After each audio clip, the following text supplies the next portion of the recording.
Nobel Peace Prize winner and legendary freedom fighter once said, "Forget the past." This is a tricky thing to do, for the past creates us, the past defines us. For South Africans, the past is what is driving the future. For South Africans, the past lives with them still. And it may take centuries to heal what should never have been broken. Ever since the Dutch invaded, South Africa has gone through some terrible times of unrest and conflict. But because of the leadership of Nelson Mandela, South Africa it's getting better. Today I will discuss the history of South Africa, how the African National Congress, the ANC, along with the help from Nelson Mandela, created substantial change, and how South Africa's government is living up to the legacy that was Nelson Mandela. First, a brief history.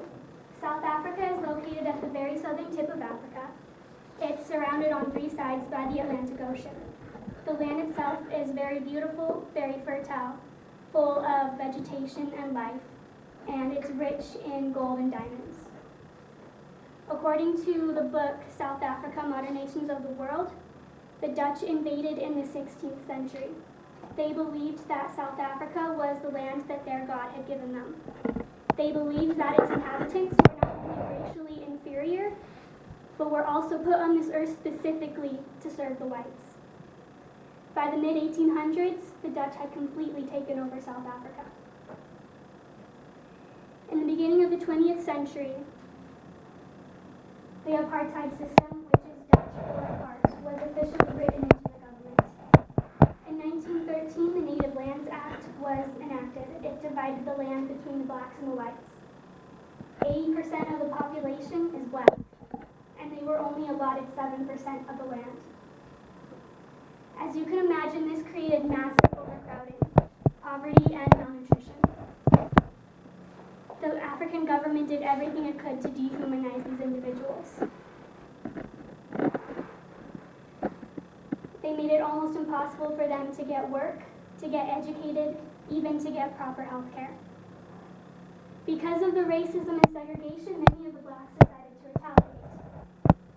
According to the official website of the African National Congress, the ANC was founded in 1912. They led many peaceful protests, but unfortunately it didn't get them the momentum or attention that it deserved. It kind of died out in the 1930s, but then it regained new life in the 1940s when Nelson Mandela was its leader. Between the years 1942 and 1944, the ANC was responsible for over 60 illegal strikes. They started walking into restricted areas without their passes. They started walking into European-only restaurants and demanding service. They also started demanding the right to vote and the end of segregation.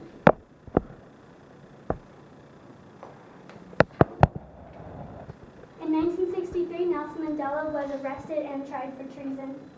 He was sentenced for life at Robben Island, which is a high-security prison that held political rebels and dangerous criminals. While Nelson Mandela was in prison, South Africa was growing deeper and deeper into debt. Because of their disregard for basic human rights, they were banned from the United Nations. They were banned from the 1964 all the way up until the 1992 Olympics, and many countries and companies refused to sell with them. In the 90s, the president of South Africa, F.W. de Klerk, he realized that if left untreated, South Africa would go down a path from which they could not return. So he decided something drastic needed to happen. He released Nelson Mandela from prison. After 27 years, Nelson Mandela was able to walk free. Mandela and de Klerk worked together to rewrite and recreate the government. In 1994, Nelson Mandela was elected as the first black president of South Africa. Finally, now, after 20 years of freedom, South Africa is on its way to becoming a stronger and more stable country. It's no longer in a recession, its economy is growing, and since the apartheid system fell, they were able to recreate trading with the world's companies and countries. Now, the problem that they are facing is working on land reformation and land redistribution. Now, this is a tough problem because they don't want to take away the land from the whites because they feel like that will violate their rights. But I believe that they will be able to overcome this obstacle as they have overcome many other obstacles in the past. In conclusion, South Africa has come a long way since the Dutch have invaded.